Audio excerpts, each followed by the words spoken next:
Kumakain na nga pala ako mga guys. Dahil sa araw na ito, grabe ang gutom ko. Napakarami kasi ng ganap sa buhay ko. Halika kayo at panoorin nyo. Yo guys! Naiwan kami ng bus namin. Ang bilis na umalis ng bus namin. Eto, lakad mode. For the go, for the lakad ng mga person. Ayan. Kasama ko si Libin. Dalawa kami. Sasakay na lang kami ng bus papunta dun sa aming work. Yung bus namin maagang umalis. Ang usapan 155. 150 pa lang, naggora-gora na siya. Papaload muna yung kasama ko. Ito guys, chinecheck niya kung may laman pa yung ano niya. How many? 16 dirham? 16 na ba? 16? 7 tayo par. Kaya guys, sasakay na kami sa loob ng bus. Yun. Pass muna tayo. Ganito pala yung tsura ng bus dito sa Dubai. Ayan. Napakalinis, napakaganda. O, ito yung tsura ko. Long hair na ako. Guys, nakababa na kami sa may bus. Punta na kami dito sa may Etisalat. Tara guys, papasok na kami dito. Time check 2:26.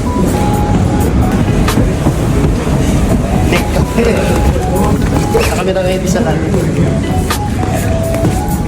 Nalit kami pag may metro kami.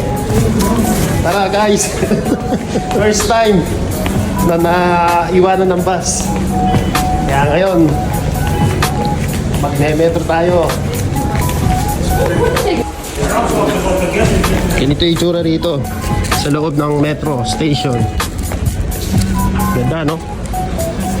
Class na class. Tap tayo, tap. Oh, 11:50 na lang. Kailangan na mag-reload. Yung si Libin, no? Nagmamadali, oh. Excited pumasok. 3 PM, kailangan kasi nandun na kami sa aming location. Emphasize kami, isang station lang kami. Guys, may kukwento nga pala ako sa inyo. Ito nga palang metro na to, wala palang nag-ooperate nito. Wala siyang operator. Wala siyang driver. Wala. Bali, hindi ko alam kung computerized or anything. Pero wala talaga tong driver. Itong walang driver to, itong train. Hindi ko alam paano tumatakbo to eh. Ayan na guys, maandar na yung aming train. Ganito pala yung tanawin dito sa labas. Ayan yung airport.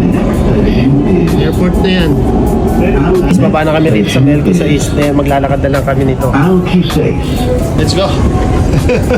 Baba na kami. Papansin nyo, nakachinelas lang pala ako. Chinelas lang kasi ako pag pumapasok dahil yung safety shoes ko iniiwan ko na sa trabaho. Ito yung kasama ko, naka-safety shoes siya. Kasi mabigat yung safety shoes kaya iniiwan ko na. Kaya nagchichinelas na lang ako pag papasok. Tatap lang tayo. 3 dirhams lang yung bawas. Ito yung itsura pala ng metro dito sa Dubai. Para makita nyo naman kung ano yung itsura ng metro dito. Napakalinis at napakaganda. Walang sinabi yung Pinas. O, gwapo din yung kumukuha ng videos. Pag exit mo naman dito, bubungad naman sa'yo dito yung Emirates School. O yan, malapalasyo ang laki niyan. Malapalasyo ang laki nito guys. Alam mo naman, itong puno na to, dates to. Ang laki naman ng school nito. Grabe yung eskwelahan, oh. Eskwelahan lang yan. Sa atin, Malacanang na ata ito eh. Ito kami kanina galing. Ayan. Dito yan, ganito yung itsura niyan. Ganito. Para sa mga kababayan natin, ano yung itsura ba ng metro dito? Yan ang itsura ng metro dito.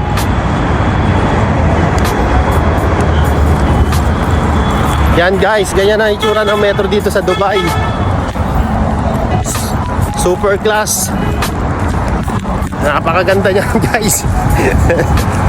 3 dirhams lang ang pamasahe dyan. Dito naman, meron silang mga garden sa ilalim ng railways. Dito kami sa pinaka-crossing, guys. Buti na lang, malamig na rito.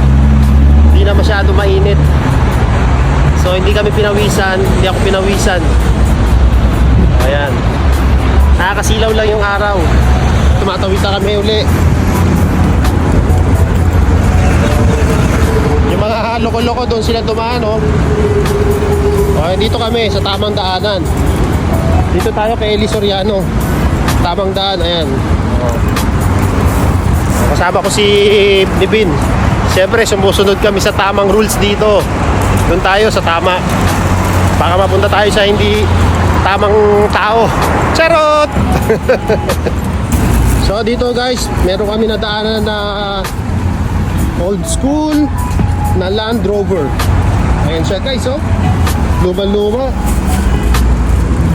Puno na ng alikabok, oh. Meron pa siyang spare tire. Ito pa malupit, for sale. Ayan yung phone number niya, o sa may mga gustong bumili. Ayan yung phone number niya. Ganito yung itsura niya sa loob. Puno na siya ng alikabok. Sa harap lang kasi siya naka-display.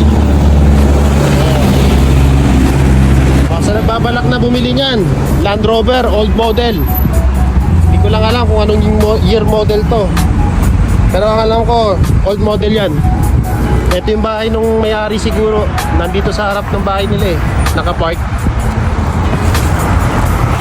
Sa mga gustong bumili nung old school na Land Rover na yon, nandun yung contact number.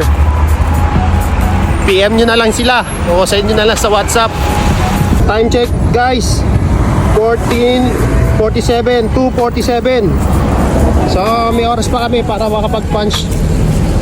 Dapat 3 PM nakapag-punch in na kami. Kung hindi, malilate na kami.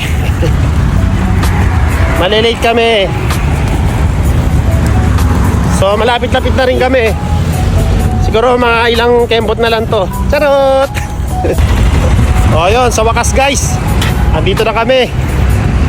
Hiningal ako sa paglalakad. First time. Ayan, nandito na kami. How are you, brother?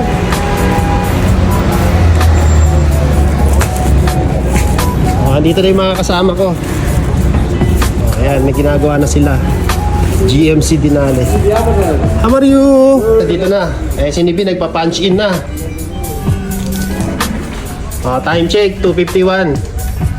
Thursday. Punch in muna ako guys, ha.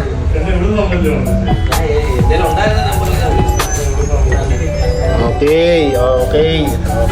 2:52. Ayan na nga guys. Dahil sa dami ng ganap sa araw na ito, grabe ang gutom ko. Kaya ito, kumuha po ulit ako ng takot ng kanin at isa pang isda. Dahil gutom na gutom nga ako. Patay gutom yarn. So hanggang dito na lang ang ating video guys. Maraming salamat. God bless po.